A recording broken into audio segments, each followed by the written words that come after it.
been a Halloween fan since probably the late 80s, so this is a fucking huge honor for me to have you. Oh. What age are you? I am 49. 49, so we just really, really close. I'm 52, so Yeah.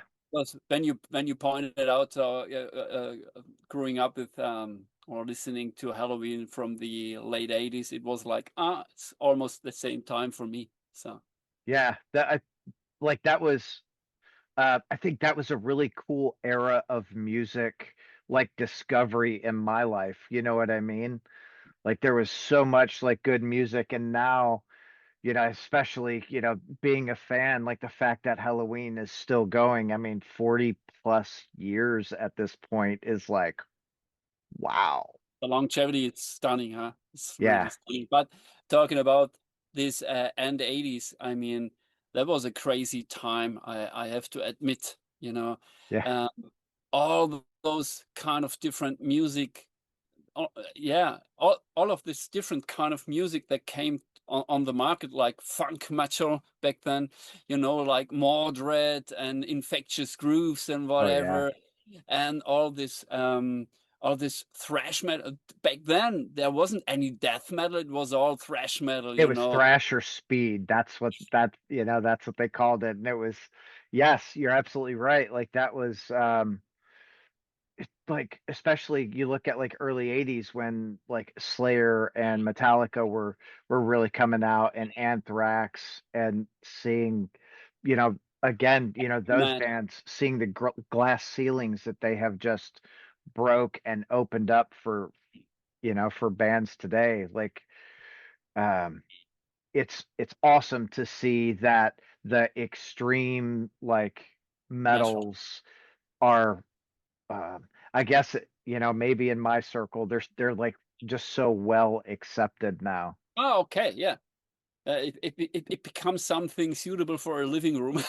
Yeah, yeah, I mean, you're right. I mean, all those Bay Area metal bands like Testament, Exodus, Metallica, let alone Slayer and whatever, they set the benchmark. They exposed people to extreme metal on a commercial way, and yeah, that's what I really like.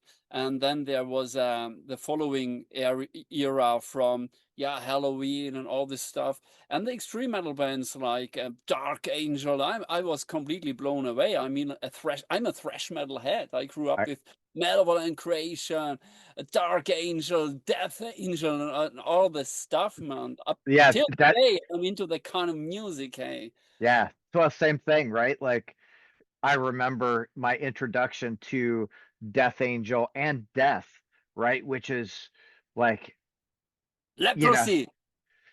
oh yeah, right? Like, That was that was my entry to the death world. y- yeah, Sorry for interrupting. no, I think it's so, it's so cool. Like it's cool like having this conversation with someone of a comparable age, because like I talk to my kids, or a lot of my friends weren't really into, they were into, Metallica and Slayer and Anthrax, but then it was hard to find people who were into like Testament and Death Angel and Death, and like early Cannibal Corpse in the, you know, in the Ah, in the 90s. And so I don't know. hey, let alone Napalm Death, Barney, and all that stuff. Yeah, Man, oh man, oh man, hey.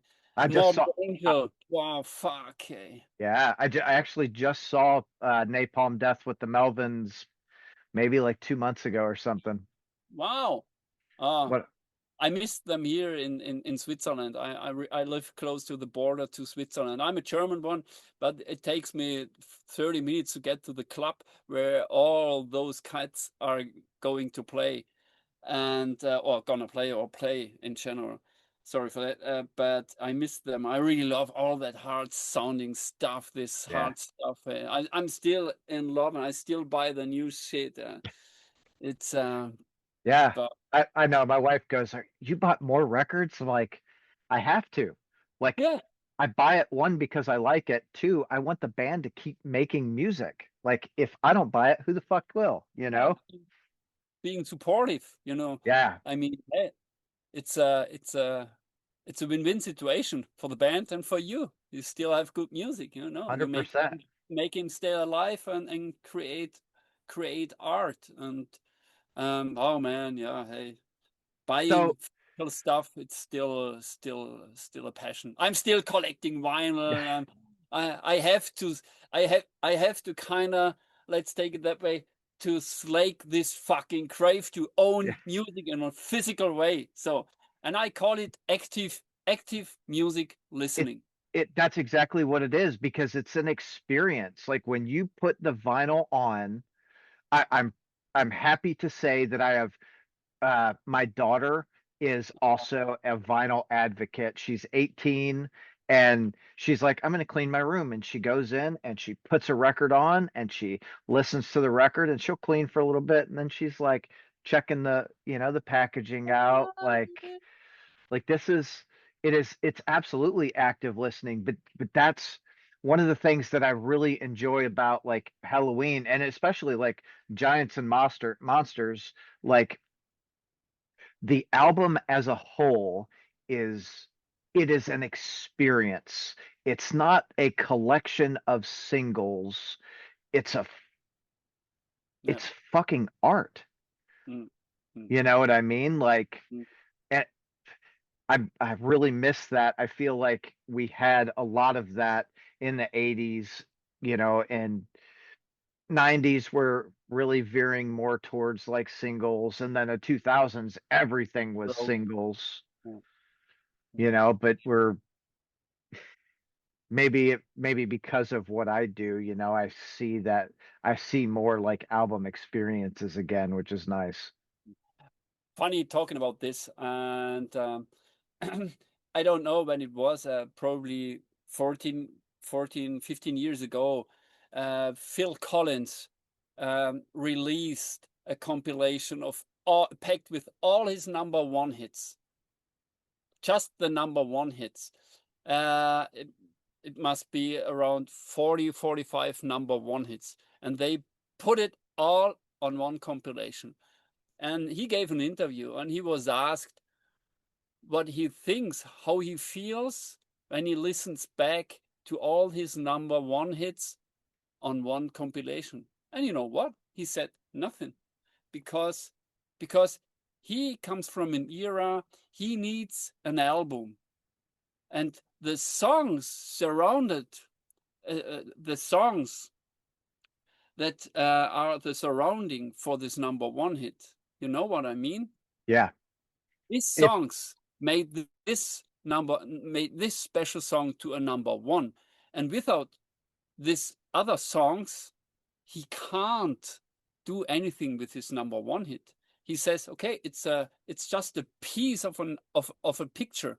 So Yep. Mona Lisa, the art, the picture, put out an eye. So here, yeah, okay, that's a piece of an eye, from a art, from a picture. So what shall I do with it? I mean, when you put it back and watch the entire art, then it makes sense.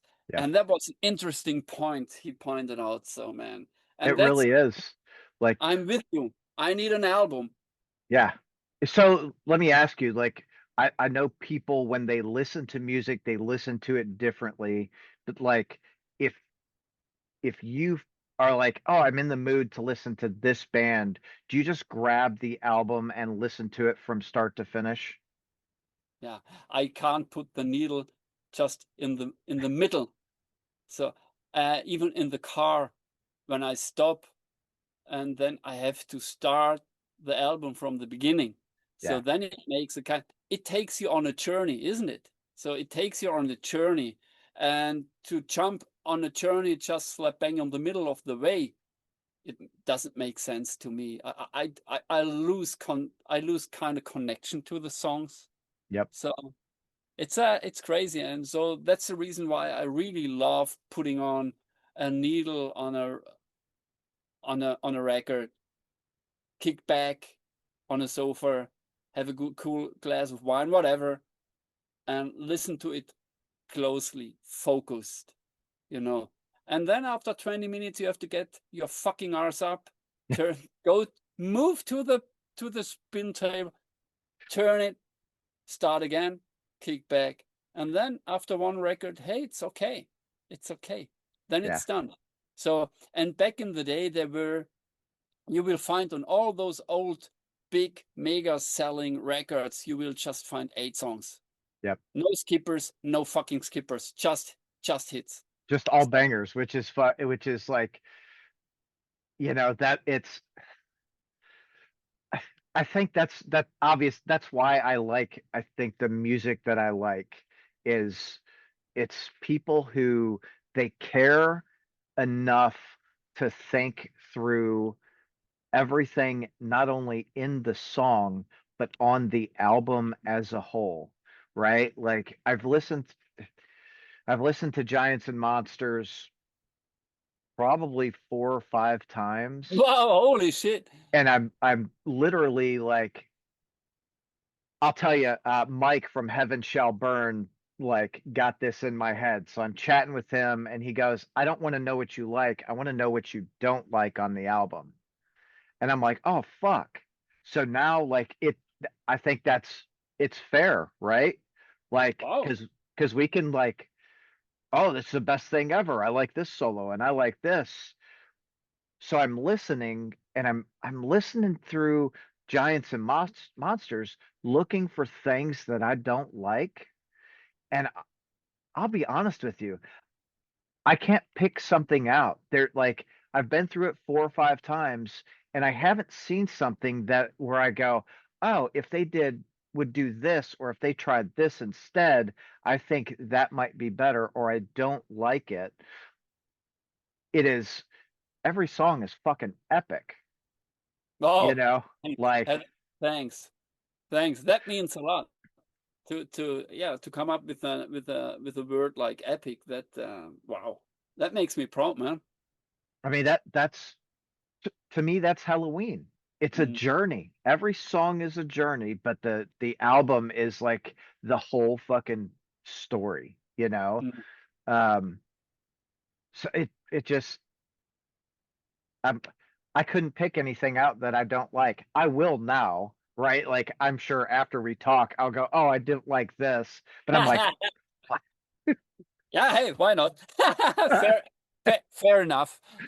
But it's, it's solid. So let me ask you, on Giants and Monsters, is there a part in the album that you prefer to play more than others? Like, maybe it's a song, or maybe it's just a part in a song that you like to play more than the other parts? Mm, it's a cool question, man. Haven't thought about this. Um, I mean, what I really enjoyed, okay, what I really enjoyed recording was the song, this kind of groove of Hands of God. Yeah.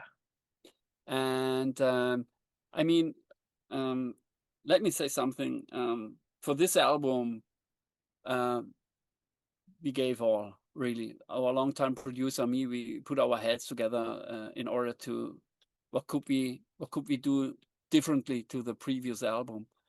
And so we came up with, okay, rather than stick to the right feel, not only the right feel, what about give every song the perfect drum sound, you know? And it was like, okay, that ended up in, we brought tons of drum kits into the studio and we used them all. We used them all. For example, for most of the songs, I recorded 3 different versions. Three A metal version, so I set up a heavy metal drum kit.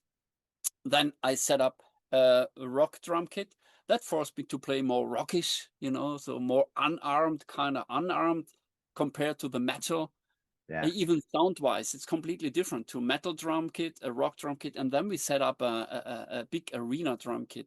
Means a big arena drum kit. We brought in a big fucking bass drum 28-inch. So we squeezed it into my drum rack. So uh, to make it happen, so I had to skip two toms. So, and for me, and that was me with a leftover of three toms, a single pedal, and I had to play something I haven't played before. I mean, a single pedal, three toms. It was like, what the fuck is going on? That forced me to play even more focused and more detailed, and that made me to let the songs more breathe. And for example, at the end of the day, we had a song, three different versions, so we were able to listening back and decide what happens with the song, if it's more metal or if it's more rockish, or when it sounds more stage, big arena stage. So that gave a song a completely different direction. Yeah. So, and we were able to give the song the perfect face.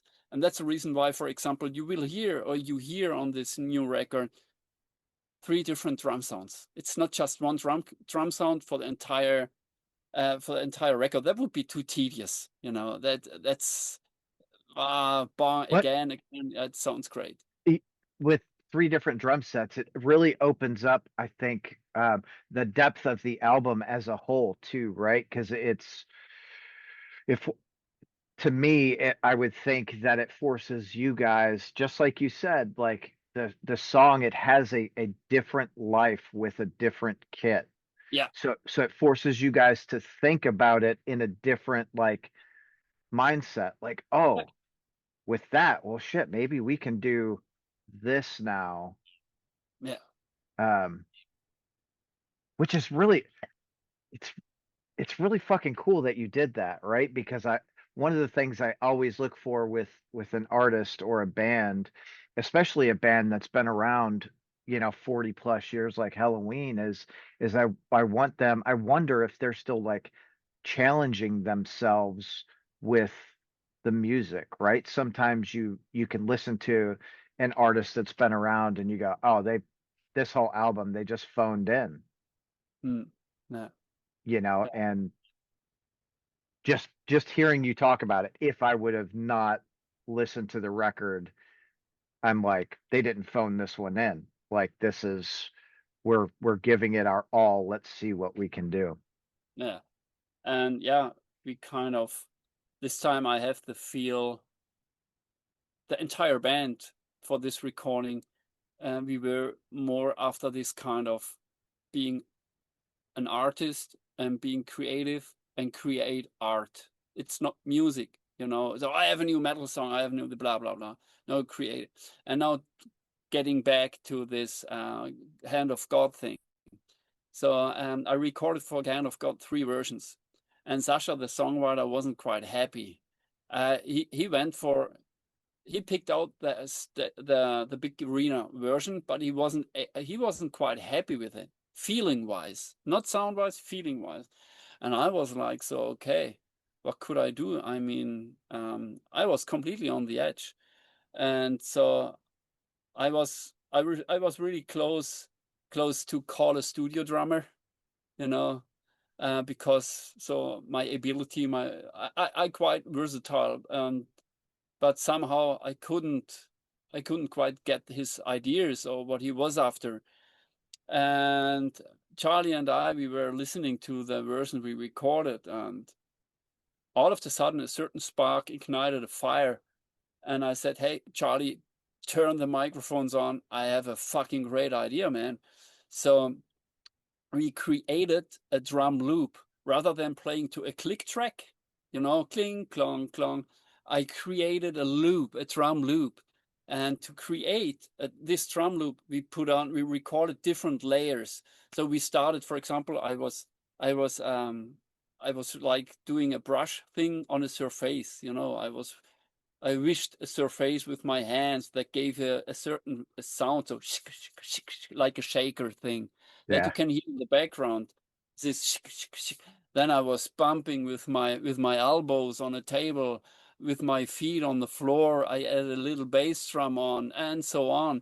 And after a couple of layers, so we put yeah, we created this nice sounding, humanized drum loop. So, and we looped it, of course. And then I started from the scratch, and then I played to this shaky drum loop. But all of the sudden, it gave this song a completely different new way, a complete different way. It was completely new, and the complete new way gave it a complete new face. And Sasha was completely happy about it, and we were like, "Huh, that's interesting. That's interesting." So create art to in order to let it sound whatever it was, and it's hard to describe what happened back then. It was magic. It was art. It was a yeah. I don't know, but It I it think was all the pieces of the puzzle coming together. probably the piece came together, and I really enjoyed myself playing and recording that kind of drum groove. You know, I'm a metalhead. I like double bass drums. Yeah, yeah, bam, bam, bam. But it's a cool question, and that brings me to this song because I have good memory about this recording day, and that's the difference to the other grooves. It doesn't mean that the other grooves are shit as hell, you know. No, Right. but it was a kind of a standout moment, and this don't the gant that's more this kind of Toto, you know, the band Toto, the Yeah. Jeff Porcaro thing.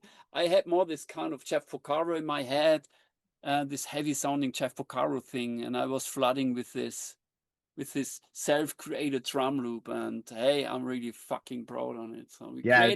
we were quite creative. It reminds me of like Paul Simon's Graceland, right? Like Same. how fucking cool to do something like that. That first to have the idea, ooh, I can do these things and make these sounds, and then to bring it to life. Like those are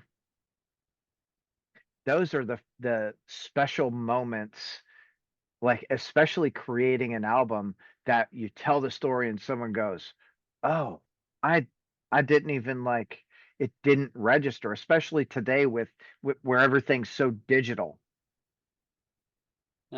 Digital sucks. It's a good Yeah, thing. It's a good thing. I mean, music does what it's been doing all all day or ever since evolving, you know, yeah. and the world evolves, and technical advantages, whatever, you can't you can't stop it. You have to move with it, and I really like it. But I will never forget where I come from. You Create art with your hands, listening to music actively. So, and having this knowledge in my package and this experience in my package, it makes it easy to deal with with the new technical what do you want to call it? all the Yeah, technology, like all of yeah, that, that like comes. it, Yeah, yeah, it's it as nice as technology is yeah, for the accessibility, there to me there doesn't it doesn't match sitting down and figuring out how to do it without pressing a button on a computer. You know what yeah. I mean? Like, I want to make a cool sound. What do you do? I did, oh, years ago, it's probably 30 years ago. I had one of the little like Tascam 4 tracks. Ah, fuck off. Yeah, I know Yeah, exactly what you're talking about. yeah, like you Welcome record to it. our age. Yeah. So it just sat in my room, and I got so bored. I was like, I just want to create something weird as hell. So I ended up plugging my microphone um into my pedal board instead of the guitar, and just started making all these weird sounds. And it turned out, in my mind, it turned out fucking incredible. And I never did anything with it, but Oh, just to like challenge yourself and do those things, I think is it's special, yeah, you being know? creative. I mean, Yeah. creative, sitting there, uh, a spark ignites something. Okay, go for it. Check it out. I mean, Worst thing that happens, you've got it for another thing and it doesn't work here. yeah, and it makes it makes life colorful rather than stick to a tedious uh lame habit or whatever. So pimp it up, be creative, and that's what we did with Giants and Monsters, and even the boys were uh let's put it that way, we somehow, the egos are gone, the dragons killed. So we finally can focus on what we really love doing, is to play and create Halloween music. And for example, I remember this day where Andy came to the studio and presented the his new baby he penned, the Giants on the Run, Giants on the Run. The opening track. Yeah. And right at the moment the song was finished, Kai came up like, "Okay, hey, I've got hey, great song. It prompted something. I have a great idea for a super C part, whatever." And I was like, "Oh, that's not a good idea to let another to come up with an idea for another song of another songwriter. I've been with the band for such a long time. I know that's not good. That's not. Oh no, no." And Andy, all of a sudden, "Hey, yeah, let's give it a try. Okay, put it in there. And what about take over the lead vocals?" So when you listen to this song, in the slapping in the middle of the song, you will find this breakdown part where all of a sudden Kai starts singing, and Kai starts to sing, and that's the part. And this moment opened a gate, opened the door for the entire band. All of a sudden, the songwriters among each other were swapping ideas, were jumping in this song, jumping in that song, and then this ignites a certain fire. Even during the drum recording process, I could feel that this time something's different to the previous times, and it gave a certain vibe. And our longtime producer Charlie, I don't know how he did it, but he he was so meticulous. He was almost pedantic to capture that vibe, because he's been with the band for 25 years from Dark Ride on, and so even for him it was a special moment, and he felt it, and he made it to capture it. And hopefully the fans, when they listen to it, get gets moved by this certain vibe, or they realize that something's different. Yeah, hey, we put in a lot of art, a lot of effort to make it sound a bit stand out. It's like Yeah. it was like a seems to me, as an outsider, that you guys had this magic in the studio that was just, instead of, oh, here is the song, we're going to do this, everyone was very collaborative and creative, right? Like, let's push ourselves, let's really see, you know, where we can take this journey. And I think, as a longtime Halloween fan, like, this is it's got to be one of my favorite Halloween Oh albums. man, thank you for this compliment. That's a compliment. Hey, thank you, thank you. And talking about this collaborative thing, indeed, um, there were moments where, I mean, even though we record remote, I mean, Andy and the vocals gets recorded, always get recorded on Tenerife. Kai records his guitars in his own studio. I have my preferred studio and whatever. Even though even though we recorded this album in a remote situation, we somehow managed it to keep this flame burning, this special burning. Do I get cross? Yes. Yeah, I think, yeah, Yeah. yeah, Yeah, I mean, it's hard. I think it's really hard to do for a band, especially after, so many years. I mean, yeah. after 40 years together, Plus.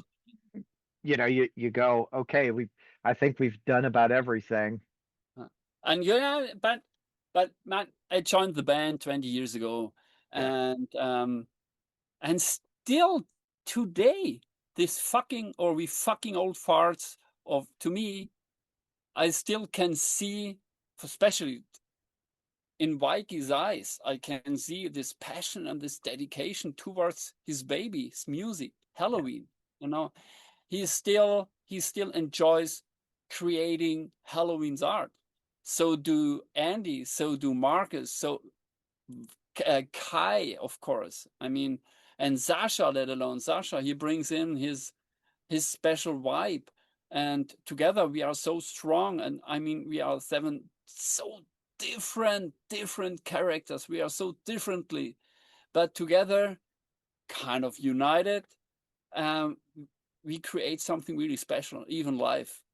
Always when I watch a video, live video, bootleg, whatever, on YouTube, I always think, man, we are not able to play a show perfectly. We mess it up all time long, but we bring a certain vibe and a certain energy on stage that overwhelms the spectators, the fans, whatever you want to call them, and that makes me proud. And this time, talking about Giants and Monsters, somehow, due to all the things that happened that I pointed out and was talking about in this interview, due to that, Charlie made it happen to capture it on this album. And yeah, hopefully the fans will feel it and like it as much as we do. So I think that they will. I wholeheartedly believe that they will. And it's, a live show isn't, to me, on either side, it's not about the band playing everything perfectly. Because no. if you did that every time, like I can listen to the album, you know what I mean? Like I want the live experience. I do, because I'm such a fucking nerd. I like watch all the different, and I try to pick up where the mistakes happen. And sometimes I can and sometimes I can't, but every show is a different live experience, you know? Yeah. And it's and every show is hosted by human beings. Yep. And I'm not at the same state of mind all day long, all day long, every day. So there are good days, there are bad days, and there are special days. And you always try to give your really best and to make the best out of it. But yeah, sometimes you go on stage and you feel, or you think, what the hell is going on? What's Right. different? Something's going, and your drum tank watches at you, all good? What the hell are you doing? And you're like, and I'm like, I have no fucking clue. Something I feel like I have two left hands. I mean, what's different? Yeah, hey, just keep going, keep going. The end is near. We'll Yeah, get through it. Like, yeah, yeah, you have to get through it, you have to make it. And at the end of the day, as soon as you see the fans going crazy, hey, all good, all good. That's what it is about, to give other people with your energy, with your art, a good time. Yeah, yeah, now we are at the beginning of our interview. Yeah, yeah. yeah. Yeah, that's And that's exactly it, right? And that's the funniest thing is those shows where you guys feel like, man, I was way off. This was a terrible show. The fans go, man, that was such a great show. I think it was the best time I've ever seen you. And you're like, really? yeah, yeah. You were so tight. What? But vice versa, you sometimes you go off stage and think you rocked, and all of a sudden, what the hell was wrong? Yeah, And you're like, man, I played the show of my life. No, you're not. Listening back to the recordings, I mean, we record every show, yeah, audio wise, and listening back to the tracks, uh, was it really me? yeah, So. Yeah, hey, it's intriguing. It's tricks. It always tricks you. You always tricks yourself. You trick yourself. Yeah, and Yeah. that's that's a funny thing. But it makes it. Yeah, we're still human being, and it makes every show. It makes it a kind of intimidate, intimate, and stand out, and really unique. Yeah, Yep. Yeah. and That's the, that it's like that magic in the studio that you were just talking about. It's the same thing live, when I honest to God, I couldn't tell you how many concerts I go to. So many. Um, Matter of fact, I got one tonight. really, Oh yeah. Just some local bands, but you know, I try to go to like 3 or 4 shows a week. Uh, okay, a week, yeah, really. yeah. Yeah, okay. How crazy is that? But it's, everyone is unique and they're all different, right? Like sometimes you've got the really epic like Swedish metal, and sometimes it's a little hardcore band. And to see, I think the fans' reaction for me is the really cool thing. Yeah. Just watching fans. I went to a festival probably 2 weeks ago, um, 3 weeks ago, something. It was 3 days. It's called the Post Festival, so it's a lot of like post rock. And I I watched the bands because the bands were incredible, but I watched the fans too.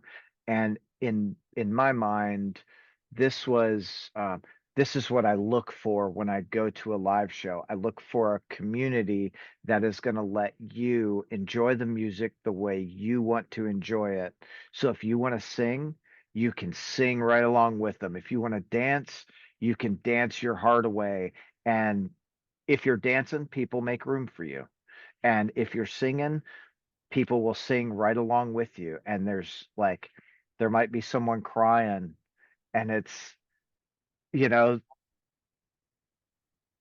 Yeah, there, hey, there's no judgment. There's no judgment anywhere. We're all there to enjoy the music. And there is no feeling better than that in the world. yeah, let the music work on you. You know what I mean? Let Yeah. it soak it in, and let you react. And that's the truth. And I mean, nothing's better than this, especially for me as a member of a band who creates art. I mean, the reaction of the fans, whatever it would be, that's the most real deal, you know. To Yeah. go get your baby pulled to bits by the critics, yeah, hey, we are used to it. But if you can see people, or if you see that people get moved, you know what I touched or moved by what you do, man, that's something really special. It And is. that's the real deal to me. That's the truth. That's the truth. Not a critic thing. Yeah, not the opinion of a critics. Rather, no, it's yeah, having the real reaction of the fans. That means to me, that's the truth. Yeah. No, Yeah, I think to to any creative, that in my mind, right, that's where it should be. It shouldn't be this guy who gets paid to write an article for a newspaper that says, oh, this is complete shit, I'm giving it 3 tomatoes out of 5 or whatever. Like it's the people who are there listening, and you can see them, just you see the emotion overcome them. Like, hell yeah. that's magic, man. I remember the day. I remember a festival. I was at the front of house in this little tent, open air, this little tent where the desks are stocking, where the desks are set up. Sorry, and so I was there enjoying Journey.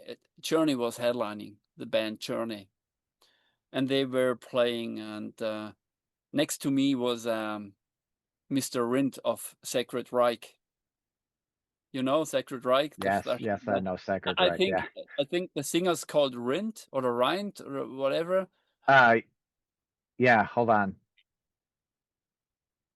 I think it's rhyme. Rind. I don't know how to pronounce it. Yeah. But he was next to me, and all of a sudden he started crying, man, like a baby. And I was like, yeah, I'm close to too, but wow, that was a magic moment. I thought, hey, man, thrash metal heads all over. Johnny starts to play a ballad, whatever it was, and bam, we are just human beings.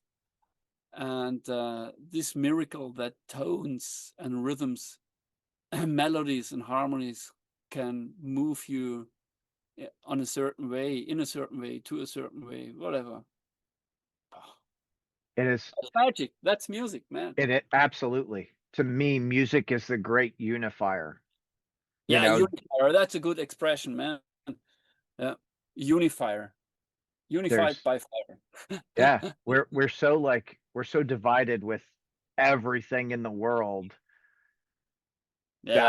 I think that's why I go to so many concerts. Like I go because I don't, I spend my day like with these walls up with people that I see. Like I don't want to talk to you because whatever, and I know you're judging me because I've got a weird heavy metal shirt on or, I've got tattoos or whatever it is, So I go to a Oh yeah. show and I'm just I'm the guy back on the wall enjoying the music. Like no one gives a shit. Like this is what we want. We can have conversations when the band's not playing. And I've I my wife, when we first started dating, she thought I'm like, I go to a lot of concerts. I need you to know that. You're welcome to go with me, but understand when I go, I'm really there for the music. If the band is playing, I don't want to talk to anyone. So she goes to a show. We went to go see Fishbone, Oh yeah. and I'm watching and she's having a conversation and I'm like, "Hey, like I'm sorry. Fishbone's playing. I just want to watch the band." And she got mad at me and she left. No shit. Yeah. So after that show, she goes, I honestly thought you were going to shows to pick up girls. And what I realized is like you really go to shows because you like the music. And if you talk to people, you talk to someone who you think has a cool shirt on.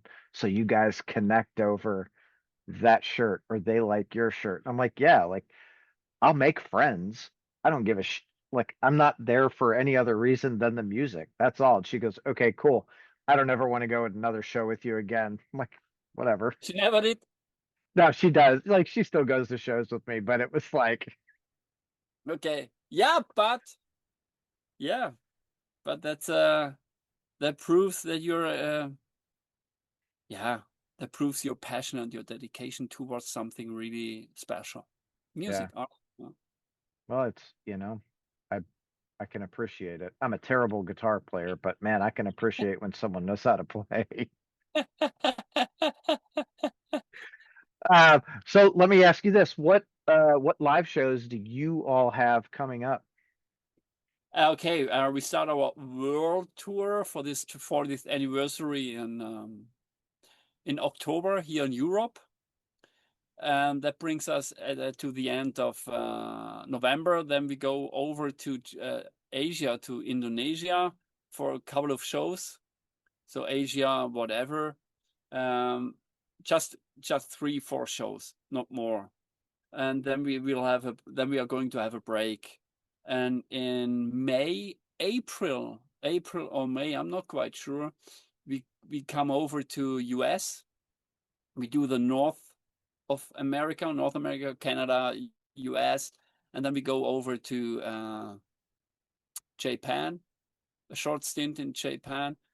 Then we will find ourselves in the festival season. So, and at the end of 26, something like this, we come back to America, but for the South America part of America. And then we go over to the festival season, whatever. I mean, it's planned to expand this tour a bit to the mid of 27, or we will see what happens. Because it takes a lot, it takes a lot of time, money, and whatever to get this Helloween live machine running. And when it runs, never stop it. So why not? I mean, it's the 40th anniversary tour, and when people are around the world happy to see us and give us the possibility to do more shows, why not? Why shouldn't we give in?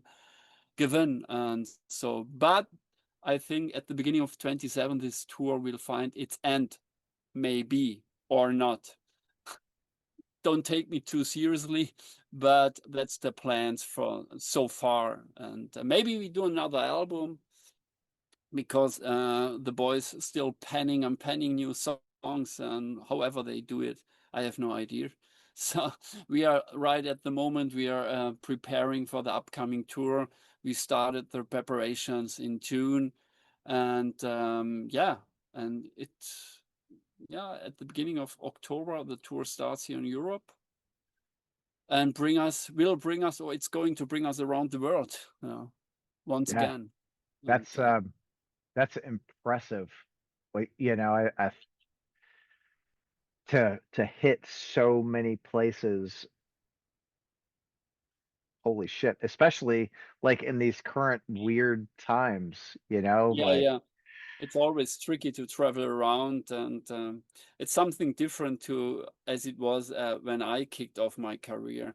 Meanwhile, well, the world has changed dramatically. So traveling, or to travel around the world, isn't as easy as it was at the beginning. So all this security stuff, and X-ray, and don't do it there.